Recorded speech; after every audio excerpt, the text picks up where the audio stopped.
Ayan po, hindi malingilan ang pagtatapyas o pagbibiyak ng buko. Lagi hagupit ang galawan. Dahil nga po,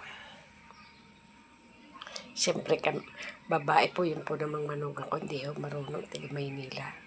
Hindi marunong po kung paano bubuksan ang nyug o buko. Ang tawag po dito sa aming barangay Butong, sa ganyang nyug, ay buko.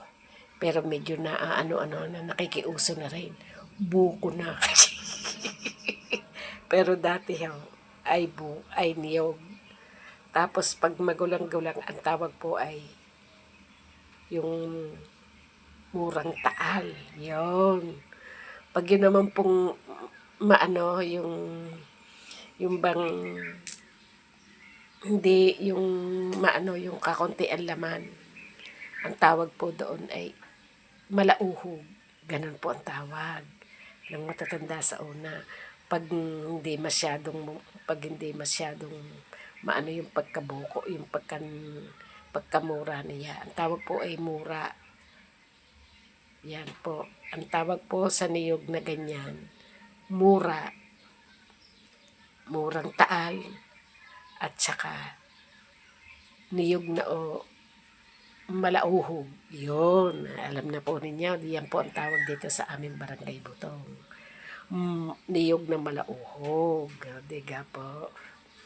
Ay, yan po na may binibili namin. May nagdadalaw po dahil mabait tayo sa mga bata. Ay kung hindi ka ho natin binabayaran ng tama, ay hindi ho magdadala ang mga bata. Ayun po ang sekreto doon. Kaya kailangan po